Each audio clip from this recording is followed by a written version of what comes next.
Je reprends. Bonjour tout le monde. Bienvenue à ce live d'Immigration SCAT. Je m'appelle Mélanie Catelin. Je suis consultante réglementée en immigration canadienne et porte-parole d'Immigration SCAT. Donc, tout fonctionne. Merci tout le monde. Bienvenue. Je vous invite là, au long du live à écrire vos commentaires, vos questions. À la fin, je vais voir si là, j'ai le temps de leur répondre. Aujourd'hui, live sur l'entrée express, qui est de plus en plus populaire suivant les changements apportés là, par le Québec pour obtenir le CSQ. Premièrement, entrée express, c'est une procédure. Une procédure que trois programmes au Canada utilisent afin d'inviter les personnes à faire des demandes de résidence permanente. Ce qui est commun à Entrée Express pour les trois programmes, c'est qu'il faut avoir l'intention de vivre à l'extérieur du Québec. Si vous êtes au Québec, que vous avez acquis de l'expérience de travail au Québec, vous pouvez toujours faire une demande par entrée express, mais fort probable que l'agent vous demande des preuves à l'effet que vous avez l'intention de vivre hors Québec.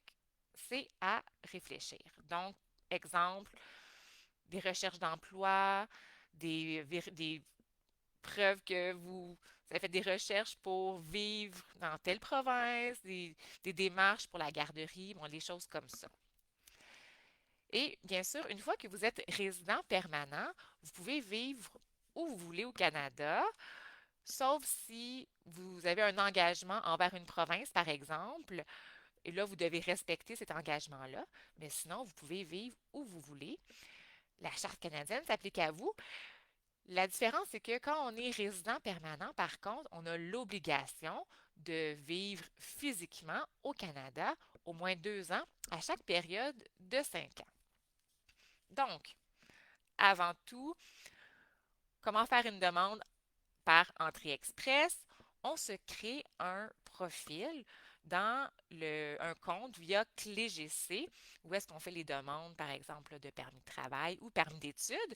Et là, vous répondez à quelques questions. Par la suite, vous créez votre profil, votre candidature. Si votre demande est admissible, vous êtes mis dans un bassin et là, vous attendez de recevoir une invitation à faire une demande de résidence permanente. Donc, soumettre votre candidature dans CléGC, dans Entrée Express, c'est pas faire une demande de résidence permanente. À votre candidature dans le bassin, il y a un score qui est attribué à ça et éventuellement, le gouvernement du Canada va faire des rondes d'invitation et donc, basé sur votre dossier, vous pouvez recevoir une invitation.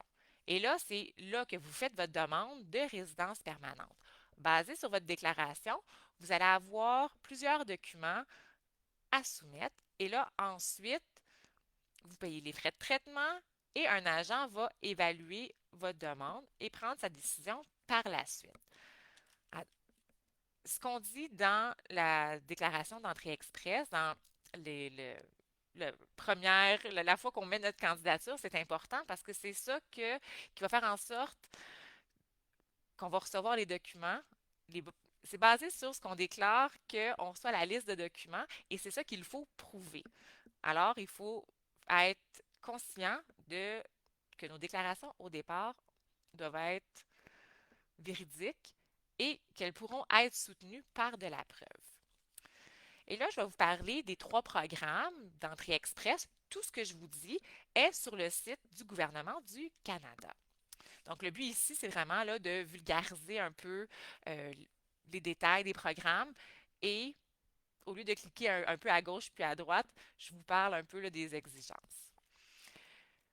Un point commun des trois programmes, avant tout, c'est de trouver la bonne classification du travail que vous faites, de vos expériences de travail. Alors, on parle de la classification nationale des professions. C'est un code à 5 chiffres relié vraiment là, à ce que vous faites, le travail basé sur les tâches, les responsabilités. C'est basé également sur la formation et il y a un chiffre de 0 à 5 qui est relié là, au travail. Et c'est vraiment ça qui est le point commun, la base pour faire votre demande Entrée Express. Prenez le temps de trouver la bonne classification à votre travail. Donc, premièrement, on a le programme des travailleurs qualifiés des métiers spécialisés. Donc, premièrement, il faut acquérir au moins 2 années d'expérience temps plein dans les 5 dernières années précédant la demande que vous soumettez, travail rémunéré. Et ça, c'est vraiment des professions dans, par exemple, le domaine du transport, de la construction, dans le domaine de l'industrie. Et également, ça touche les professions de cuisinier, boucher, boulanger et chef cuisinier. Ensuite, deuxième critère, il faut avoir une offre d'emploi valide au Canada pour au moins 1 an. Donc, l'expérience de travail que vous devez avoir acquise peut être n'importe où, pas obligatoirement au Canada, mais deuxième critère de ce programme-là, vous devez avoir une offre d'emploi valide pour le Canada ou sinon avoir un certificat de compétence, d'aptitude pour faire le travail. Un certificat de compétence est délivré par la province. Par exemple, pour être un menuisier, bien que vous soyez menuisier dans votre pays, ça prend l'autorisation provinciale pour exercer la profession. Troisième critère, il faut démontrer une preuve de maîtrise de la langue suffisante. Donc là, je l'ai pris en note. Premièrement, les preuves de langue, c'est toujours sur les 4 compétences qu'elles sont évaluées. Donc, on dit la compréhension écrite, la compréhension orale, l'expression écrite et l'expression orale.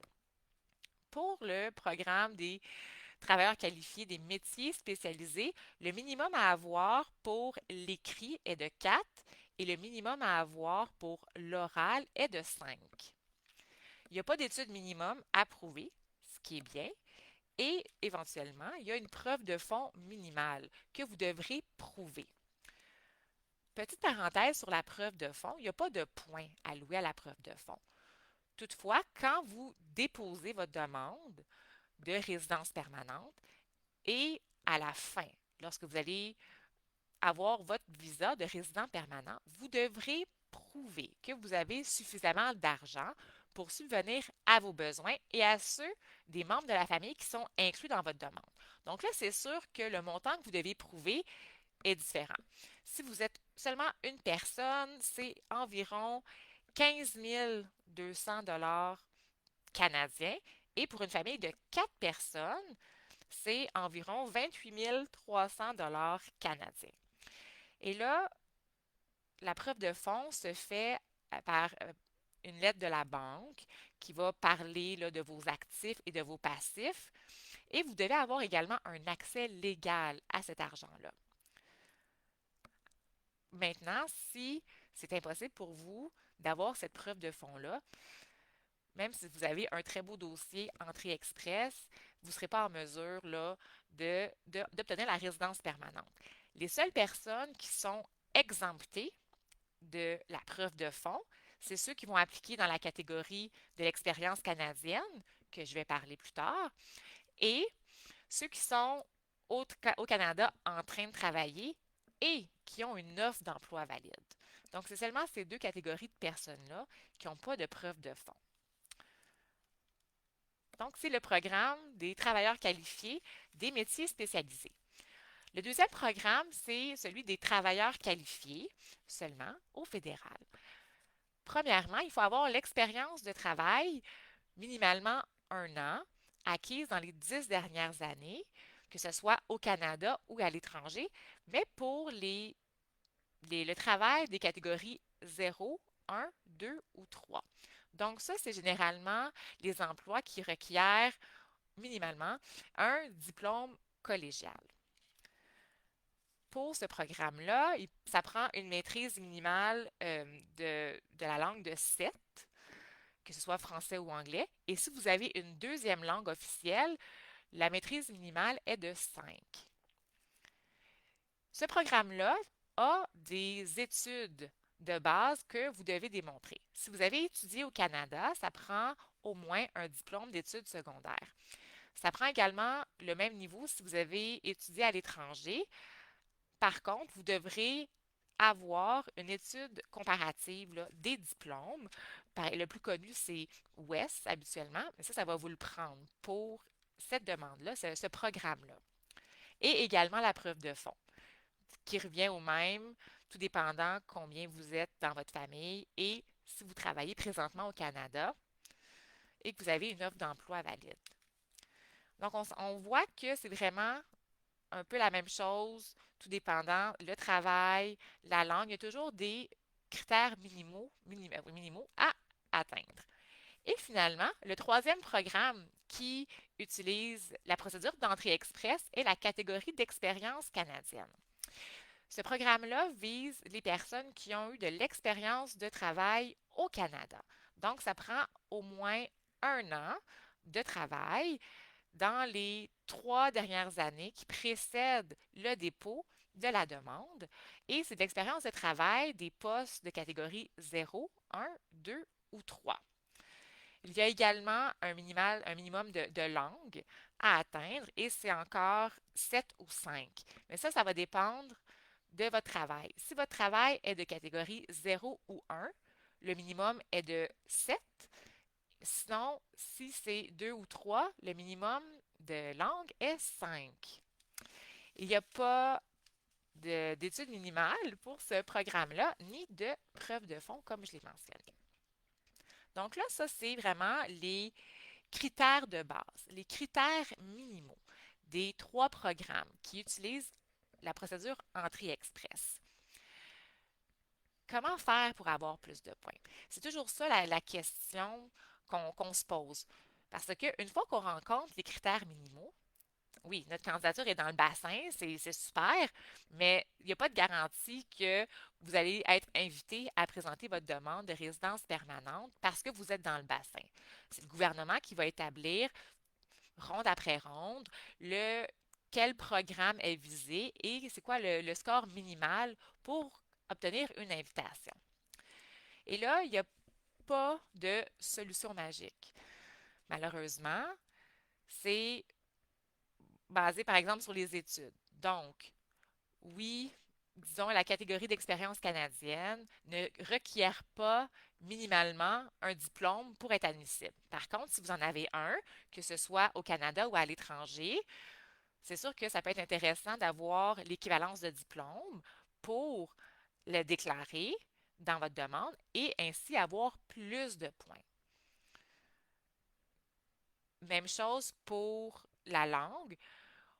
On demande un score minimal de 5, mais si vous avez un score plus élevé, ça va augmenter vos points.